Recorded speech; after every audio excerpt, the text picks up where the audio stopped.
Hello guys, welcome back to ప్రసాఫ్ life style.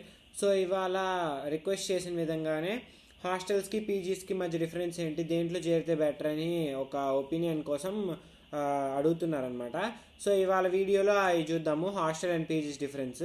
Hostel essential video already ఒకసారి చేశాను, మీరు మళ్ళీ కావాలంటున్నారు కాబట్టి ఇంకొంచెం కంజెస్ట్ చేసి ఇంకా ఇంపార్టెంట్వి ఏమేమి ఉన్నాయో అవి వరకు తెచ్చుకునేటట్టు చెప్తాను. ఇంకా కొన్ని వీడియోస్ కూడా అడుగుతున్న టైం టేబుల్ సంబంధించినవి, లేకపోతే కానీ జిమ్కి సంబంధించినవి, డాక్యుమెంట్స్ ఏమేమి తెచ్చుకోవాలి అని, ఫ్రెషర్స్కి ఏమేమి ఇంపార్టెంట్ థింగ్స్ ఏమైనా ఉంటే చెప్పండి అది అడుగుతున్నారు. అన్ని వీడియోస్ వరుసగా వస్తాయి. సో ఫస్ట్ ఇవాళ ఏంటంటే హాస్టల్స్కి పీజీస్కి మధ్య డిఫరెన్స్ అనమాట. సో ఈ హాస్టల్స్ పీజీస్ మధ్య డిఫరెన్స్ ఏందో ఇవాళ వీడియోలు చూద్దాము. ముందు అయితే సబ్స్క్రైబ్ చేసుకొని పెట్టుకోండి, బెల్ ఐకాన్ కూడా క్లిక్ చేయండి, వీడియోకి ముందు లైక్ చేసేయండి. Let's get in to the video.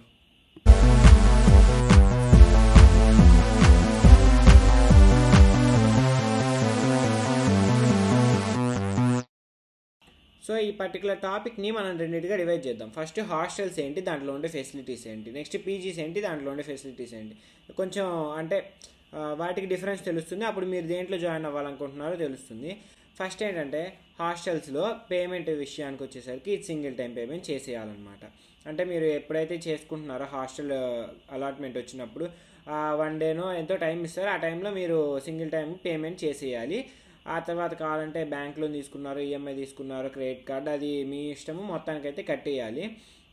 Next outing permissions అనేది ఏంటంటే, ఇప్పుడు వీకెండ్ అవుటింగ్ అంటే మనం వీటాప్లో 2 days ముందు అంటే సండే పెట్టుకోవాలనుకుంటే ఫ్రైడే ఈవినింగ్ లోపు వీటాప్లో వీకెండ్ అవుటింగ్ అని అప్లై చేసుకుంటే పంపిస్తారు. లేదంటే కొంచెం అంటే సీనియర్స్ అయిన తర్వాత, నాకు తెలిసి ఫ్రెషర్స్కి 3 months వరకు అవుటింగ్ ఇవ్వలేదు లాస్ట్ ఇయర్ దాకా కూడా, ఈ సంవత్సరం కూడా ఇవ్వరని అంటున్నారు. వీకెండ్ అవుటింగ్ పెట్టుకున్న తర్వాత అది వార్డెన్ అప్రూవ్ చేస్తారనమాట. దానికి మెంటర్తో పని లేదు. ఒకవేళ మీరు సండేనే వెళ్ళాలనుకుంటే వాళ్ళు కొన్ని మీరు దేనికైతే వెళ్ళాలనుకుంటున్నారో అప్పటికప్పుడు ఆ రీజన్ చెప్పేసి వార్డెన్ దగ్గర పర్మిషన్ తీసుకొని వాళ్ళు పర్మిషన్ ఇస్తే వెళ్ళొచ్చు. జనరల్ అవుటింగ్ అంటే మీరు ఇప్పుడు 4 రోజులు సెలవులు వచ్చినాయి, మీరు ఇంటికి వెళ్ళాలనుకుంటున్నారు అనుకోండి, దానికి జనరల్ అవుటింగ్ అప్లై చేసుకోవాలన్నమాట వీటాప్లో. ఆ జనరల్ అవుటింగ్ ఏంటంటే మీరు మెంటార్ని కలిసి మెంటార్ పర్మిషన్ అప్రూవల్ ఇస్తుంటే ఆ తర్వాత వార్డెన్ అప్రూవల్ చేస్తే అప్పుడు మీకు పీడిఎఫ్ వస్తుంది. ఆ పీడిఎఫ్ తీసుకెళ్ళి సెక్యూరిటీ గార్డులకు ఇస్తే అప్పుడు బయటికి పంపిస్తారు అనమాట. ఇక్కడ ప్రతి దానికి బయోమెట్రిక్గా స్కానర్లు ఇవన్నీ ఉంటాయి. మీరు మెయిన్ గేట్ హాస్టల్ అయితే మెయిన్ గేట్ దాటడానికి అసలు మ్యాక్సిమం ఎలా ఉండదు, మెంటార్ పర్మిషన్ ఉండాలి, లేదంటే లీవ్ అప్రూవల్స్ ఉండాలి. ఇవి అవుటింగ్ అప్రూవల్స్ ఇవి ఉంటేనే బయటికి పంపిస్తారు, లేదంటే గేట్ దాటనివ్వరు డెఫినెట్గా. అది మాత్రం మెస్ ఫుడ్ టైమింగ్స్ ఇదేంటంటే మెస్లో 3 రకాలు ఉంటాయి. ఇప్పుడు veg mess, non veg mess, special mess. వీటి గురించి నేను షార్ట్స్ చేశాను, వీడియో కూడా చేశాను, ఒకసారి వెళ్ళి చూడండి, లేదంటే ఐకార్డ్ ఇక్కడ డిస్ప్లే చేస్తాను. సో టైమింగ్స్ ఏంటంటే మార్నింగ్ బ్రేక్ఫాస్ట్ 7:30 to 9 ఉంటుంది అనమాట. మీరు లేట్కి వెళ్తే బెటర్, ముందుకు వెళ్తే క్లోజ్గా ఉంటుంది. లంచ్ టైం వచ్చేసరికి 12:30 to 2 అనమాట. Evening breakfast time 5:30 to 6:30. Dinner time as usual 7:30 to 9 అనమాట. ఈ టైమింగ్స్లో వెళ్తేనే మాత్రమే మీకు ఫుడ్ ఉంటుంది, లేట్కి వెళ్తే ఫుడ్ ఉండదు. ఇంకా ఏం చేయలేరనమాట, బయట తినడము. బయట కూడా ఉంటాయో లేదో చాలా చెప్పలేము అనమాట. రాక్ ప్లాజా ఉంటుంది, ఫుడ్ ఆర్డర్స్ గురించి కూడా చెప్తాను. రాక్ ప్లాజా ఉంటుంది, లేదంటే ఫుడ్ స్ట్రీట్కి వెళ్ళి తినాలి. పొద్దున పూట అయితే అవి కూడా ఉండకపోవచ్చు. రాక్ ప్లాజా ఉంటుంది కొన్నిసార్లు, ఇప్పుడు అది రెనోవేషన్లో ఉంది, పెడతారంటున్నారు. సో మళ్ళీ తిరగడానికి టైమింగ్స్, ఇప్పుడు ఈవినింగ్ 8:30 లోపు ఎవరి హాస్టల్ బ్లాక్స్కి వాళ్ళు వెళ్ళిపోవాలన్నమాట. హాస్టల్ బ్లాక్స్కి వెళ్ళిపోయిన వాళ్ళు మళ్ళీ 8:30 దాటిన తర్వాత తిరగకూడదు అనమాట. రోజు ఈవినింగ్ 8:30 దాటిన తర్వాత తిరగకూడదు. ఇంకోటి ఏంటంటే జిమ్ ప్రొవైడ్ చేస్తారనమాట, ఫ్రీ జిమ్ వీళ్ళే హాస్టల్లో. ప్రతి హాస్టల్ బ్లాక్లో ఒక ఫ్లోర్లో జిమ్ ఉంటుందన్నమాట. ఆ జిమ్ ఫ్రీ అనమాట. మీరు వెళ్ళి మార్నింగ్ టైంలో అయినా జిమ్ చేసుకోవచ్చు, ఈవినింగ్ టైంలో అయినా చేసుకోవచ్చు. నెక్స్ట్ ఫుడ్ డెలివరీ అనమాట. ఫుడ్ ఆర్డర్స్ జొమాటో కానీ స్విగ్గీ కానీ ఇక్కడ దాకా వస్తాయి, కానీ కొంచెం రేట్ ఎక్కువ అనమాట. 90 రూపాయలు దానికి 150 రూపాయలు డెలివరీ ఛార్జ్ చేసి డెలివరీ చేస్తారు. ఆ చేసినవి కూడా వీళ్ళు లోపలికి రానివ్వాలంటే ఓన్లీ సాటర్డే, సండే, మండే వరకు అలౌ చేస్తారనమాట, మిగిలిన రోజులు అలౌ చేయరు. నెక్స్ట్ మీ పర్సనల్ వెహికల్స్ ఏవి తెచ్చుకోకూడదు. సైకిల్ కావాలంటే తెచ్చుకొని దానికి కూడా మీదే బాధ్యత. సైకిల్ తెచ్చుకొని పెట్టుకోవచ్చు అని చెప్పారు.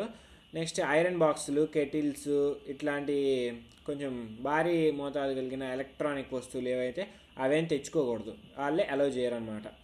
నెక్స్ట్ వేరే హాస్టల్ బ్లాక్స్లో మీ ఫ్రెండ్స్ ఉన్నారు, వాళ్ళని కలవడానికి అని చెప్పి వాళ్ళ హాస్టల్ బ్లాక్ కూడా ఎక్కడ వెళ్ళడము, వాళ్ళ రూములకి వెళ్ళడము ఇవన్నీ అలౌ చేయరు వాళ్ళు. అంటే ప్రతి హాస్టల్ బ్లాక్లో కింద ఫింగర్ ప్రింట్స్ వేసి లోపలికి వెళ్ళడానికి బయటికి రాగానే ఫింగర్ ప్రింట్స్ వేయాలని బయోమెట్రిక్ ఉంటుంది.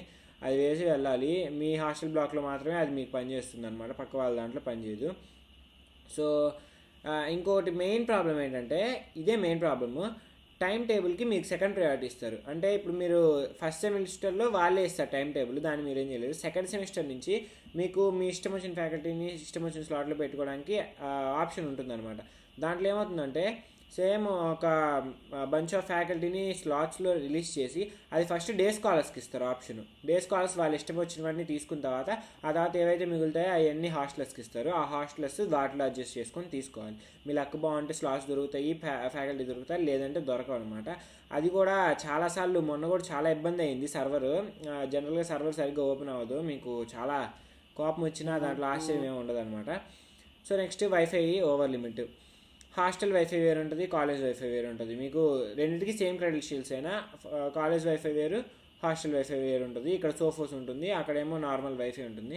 ఈ వైఫైకి ఓవర్ లిమిట్ వస్తుంది అనమాట. అంటే మీరు ఇప్పుడు ఇప్పుడు సిబీలో ఉన్నారు, సిబీలో వైఫై లాగిన్ చేసుకున్నారు, అక్కడ లాగౌట్ చేసుకోకుండానే AB1కి వెళ్ళారు అనుకో, అక్కడికి వెళ్ళి లాగిన్ చేసుకున్నప్పుడు ఓవర్ లిమిట్ అని పడుతుంది. అదే ఇక్కడ లాగౌట్ చేసుకొని మళ్ళీ AB1కి వెళ్ళి లాగిన్ అయ్యారంటే అప్పుడు బాగానే వస్తుంది అనమాట వైఫై కూడా అంత స్పీడ్గా రాదు. మొన్న లైవ్ చూస్తుంటే మీకే తెలిసి ఉంటుంది. హాస్టల్లో అయితే ఒక 15 to 20 minutes ఆర్ 30 minutes ఆగిన తర్వాత ఓవర్ లిమిట్ వచ్చినా రిఫ్రెష్ అయిపోతుంది అనమాట, మనం చేసుకోవచ్చు. వైఫై ఏదైనా ఒకే ఒక డివైస్లో మాత్రమే లాగిన్ చేసుకోవాలి. అంటే మొబైల్లో కానీ లేదంటే ల్యాప్టాప్లో కానీ మీకు దేంట్లో అయితే కావాలో ఒకే ఒక దాంట్లో ఓపెన్ అవుతుంది అనమాట, ఒక ఐడి మీద. సో ఇక్కడ ఇంకొక కామన్ వాష్రూమ్స్ ఉంటాయన్నమాట. అపార్ట్మెంట్ టైప్ వాళ్ళకైతే ఒక 3 rooms కలిపి, ఇప్పుడు మీరు 4 bed తీసుకున్నాం అనుకోండి, అపార్ట్మెంట్ టైప్ రూమ్స్ చూసే ఉంటారు, వాళ్ళకి సపరేట్ వాష్రూమ్. దాంట్లో కూడా 3 washrooms 3 bathrooms ఉన్నాయి ఇప్పుడు మేము ఉన్న దాంట్లో. జనరల్ మాల్ 4 AC లేదంటే 5 జనరల్ వాళ్ళకి, నార్మల్ వాళ్ళకి 4 నార్మల్ 5 నార్మల్ అట్లాంటి వాళ్ళందరికీ కామన్ వాష్రూమ్స్ ఉంటాయి. అంటే ఫ్లోర్ చివర్లో అటు వాష్రూమ్స్ ఇటు వాష్రూమ్స్ ఉంటాయి. వాటిలో ఎన్ని ఉంటాయి, కొన్ని వాటిలో 6 ఉంటాయి, కొన్ని వాటిలో 10 ఉంటాయి. అవి ఆ ఫ్లోర్లో ఉండే రూమ్ టైప్ని బట్టి ఉంటాయి అన్నమాట. కామన్ వాష్రూమ్స్కి వెళ్ళాల్సి వస్తుంది. ఇంకొకటి లాండ్రీ ఇస్తే మాత్రం 2 days మినిమం పడుతుంది అని వాళ్ళ ఇస్తారనమాట. జనరల్గా 2 days పడుతుంది మినిమం అని చెప్పి. ఇంకా తినడానికి వీటికి అనుకుంటే మిమ్మల్ని కాలేజ్ బయట ఉన్న బొరుగులు మిక్చర్ కొనుక్కోవడానికి కూడా గేట్ దాటితే బొరుగులు మిక్చర్ ఉంటుంది, అది కూడా తీసుకొనివ్వరనమాట. మీరు బయటకు వెళ్ళడానికి ఆప్షనే లేదు. మీ పేరెంట్స్ వచ్చినప్పుడు కావాలంటే వార్డెన్ దగ్గర పర్మిషన్ తీసుకొని బయటకు వెళ్ళచ్చు మీ పేరెంట్స్తో మాత్రమే. లేదంటే అంతే, పేరెంట్స్తో మాత్రమే. రిలేటివ్స్ అయితే దాని మళ్ళీ పర్మిషన్స్ అది ఇది అని చెప్పి ఏదో చెప్తారు. ఇంకా క్యాంటీన్స్కి వచ్చే విషయానికి అయితే ఫుడ్ స్ట్రీట్, రాక్ ప్లాజా, AB2లో ఒక స్వాగత రెస్టారెంట్ ఉంది, అదొకటి. ఇంతే, వీటిలో మాత్రమే తీసుకోవాలి. ఇక్కడ మీకు పెట్టి షాప్స్ ఉంటాయి. పెట్టి షాప్స్లో కూడా కొన్ని వాటిలో అన్నీ ఉంటాయి, కొన్ని వాటిలో ఏమీ ఉండవు అనమాట. MH4 MH6లో బాగుంటాయంట. LH3లోనో 2లోనో కరెక్ట్గా తెలీదు, అక్కడ అన్నీ ఉంటాయంట. అవన్నీ ఒక చోట ఉంటాయి కాబట్టి వెళ్ళి తీసుకోవచ్చు. మీ ఫ్రెండ్స్ ఎవరైనా ఉంటే వాళ్ళ చేత తెప్పించుకోవడం కూడా జరుగుతుంది, పర్లేదు. పెట్టి షాప్స్ ఏమైనా బయోమెట్రిక్ అవతలే ఉంటాయి కాబట్టి మీరైనా వెళ్ళి తీసుకోవచ్చు, అదేం పర్వాలేదు, ఎలా చేస్తారు. ఇది హాస్టల్ సంబంధించిన విషయాలు. ఇంకేమైనా డౌట్స్ ఉంటే హాస్టల్ గురించి కింద పెట్టండి కమెంట్స్లో. పీజీస్ విషయానికి వద్దాం. పీజీస్ ఏంటంటే, ఇప్పుడు VITAPకి దగ్గరగా ఉన్నవి అంటే పీజీస్ ఐనవోల్లో ఉన్నాయి, మందడంలో ఉన్నాయి అనమాట. మందడం కొంచెం టౌన్ టైప్ ఉంటుంది అనమాట. అన్ని అవైలబిలిటీ హాస్పిటల్ కానీ ఏమైనా చిన్నవి కొంచెం టౌన్ లాగా అక్కడ అన్నీ దొరుకుతాయి అనమాట. కొంచెం లేట్ అయినా. ఐనవోలు పల్లెటూరు, అక్కడ కొంచెం లేట్ నైట్ అయిందంటే దొరకడం కష్టం ఏమైనా కూడా. అక్కడ రెస్టారెంట్స్, దాబాలు అట్లాంటివి ఏమి ఉండవు. మందడం దగ్గర అయితే కొన్ని హోటల్స్ అన్నీ ఉంటాయి. సో ఐనవోల్లో మందడంలో పీజీస్ ఉన్నాయన్నమాట. ఉండే వాళ్ళందరూ ఇక్కడే ఉంటారు నాకు తెలిసి, పీజీస్లో ఉండేవాళ్ళు. లేదంటే వాళ్ళ రూమ్స్ ఏమైనా తీసుకునే పని అయితే మంగళగిరి, ఉండవల్లి, విజయవాడ ఎక్కడ కావాలంటే అక్కడ తీసుకొని ఉంటారనమాట. సో వీళ్ళు డే స్కాలర్స్ కిందకు వస్తారు పీజీస్లో ఉండేవాళ్ళు. ఆ పీజీస్లో ఉండేవాళ్ళు డే స్కాలర్స్ కిందకు వస్తారు కాబట్టి డార్క్ బ్లూ ట్యాగ్ ఇక్కడ చూసారు కదా, ఇది హాస్టలర్స్కి అనమాట. Light blue tag, dark blue colour tag ఇస్తారనమాట. ఆ ట్యాగ్ ఉన్న వాళ్ళందరూ డే స్కాలర్స్ లెక్కలోకి వస్తారు. వీళ్ళకి టైం టేబుల్లో ఫస్ట్ ప్రయారిటీ ఉంటుంది అనమాట. వీళ్ళు కూడా డే స్కాలర్స్ కిందకి వస్తారు కాబట్టి వీళ్ళకి టైం టేబుల్, వీళ్ళు ఇష్టం వచ్చిన ఫ్యాకల్టీని దొరికిన వాళ్ళని పెట్టుకోవచ్చు అనమాట, స్లాట్స్ ఉంటే. ఆ తర్వాత వీళ్ళందరికీ అయిపోయిన తర్వాత మిగిలిపోయినవి హాస్టలర్స్కి ఇస్తారు. నెక్స్ట్ మెంటార్ పర్మిషన్, అంటే ఇప్పుడు ఇందాక చెప్పా కదా, ఇంటికి వెళ్ళాలంటే అవుటింగ్ జనరల్ అవుటింగ్ పెట్టుకోవాలి, వీటాప్లో మెంటార్ పర్మిషన్ కావాలి. వీళ్ళకి మెంటార్ పర్మిషన్ లేకపోయినా పర్వాలేదు, ఎందుకంటే వాళ్ళు పర్సనల్ గైడెన్స్లో ఉంటారు, డే స్కాలర్స్ కాబట్టి వాళ్ళకి మెంటార్ పర్మిషన్తో పని లేదు. మెంటార్ పర్మిషన్ వీళ్ళకి ఎక్కడ కావాలంటే ఈవినింగ్ 5 లోపు కాలేజ్ నుంచి బయటికి వెళ్ళిపోవాలి, క్లాసులు అయిపోయినాయి అని చెప్పి ఆ రీజన్ మెంటార్ దగ్గర చెప్తే మెంటార్ పర్మిషన్ ఇస్తే అప్పుడు బోనిస్తారు వీళ్ళని. మెస్ వచ్చేసరికి మార్నింగ్ కావాలంటే తినేసి రావచ్చు, ఈవినింగ్ క్లాస్ అయిపోయిన తర్వాత వెళ్ళి తినొచ్చు. కానీ మధ్యాహ్నానికి మాత్రం లంచ్ బాక్స్ తెచ్చుకోవాల్సి వస్తుంది వాళ్ళు, లేదంటే ఇక్కడ తినాలి. ఎందుకంటే బయటికి పోయి రావడానికి అవన్నీ అలో చేయడం, మార్నింగే లంచ్ బాక్స్ తెచ్చుకోవాలి. బయట తిరగడానికి వాళ్ళకి 10 దాకైనా రాణిస్తారు, ఎందుకంటే పర్సనల్ పీజీస్ కాబట్టి అది వాళ్ళ ఇష్టము, ఎన్నింటి దాకా కావాలంటే అన్నింటి దాకా వాళ్ళు పెట్టుకోవచ్చు.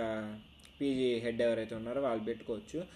నెక్స్ట్ వాళ్ళు అక్కడి నుంచి వచ్చేటప్పుడు వెహికల్స్ ఏమైనా తెచ్చుకుంటే అవి కాలేజ్ లోపలికి ఎలో చేయకపోవచ్చు, ఎందుకంటే స్టూడెంట్స్ వెహికల్స్ నేను ఇప్పుడు దాకా అయితే చూడలేదు ఒక స్టూడెంట్ వెహికల్ కూడా లోపలికి వేసుకొని బండి వేసుకొని రావడము, బయట ఆపుతారని తెలిసింది.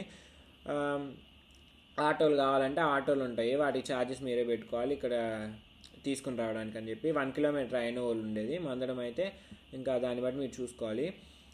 ఈ డే స్కాలర్స్కి హాస్టల్స్లోకి ఎంట్రీ ఉండదు అనమాట. వీళ్ళకి వైఫై నార్మల్ వైఫై ఉంటుంది, వాళ్ళ పీజీస్లో వైఫైలో ఇట్లా లాగిన్ లాగౌట్లు ఏమి ఉండవు, జనరల్ కనెక్ట్ అయిపోతుంది మామూలుగా మన ఇంట్లో ఉండే వైఫైలు కాదు. సో ఇలా ఉంటుంది అనమాట ఫంక్షనింగ్ అంతా. మీకు ఇంకా ఏమన్నా డౌట్స్ ఉన్నట్టయితే కమెంట్ సెక్షన్లో మెన్షన్ చేయండి. సబ్స్క్రైబ్ చేసుకోవడం మాత్రం అసలు మర్చిపోవద్దు, ఎందుకంటే 80% మంది సబ్స్క్రైబ్ చేసుకోకుండానే చూసేస్తున్నారు, చాలా తప్పనమాట. చూడండి, సబ్స్క్రైబ్ చేసుకోండి. So see you all in the next video, stay tuned.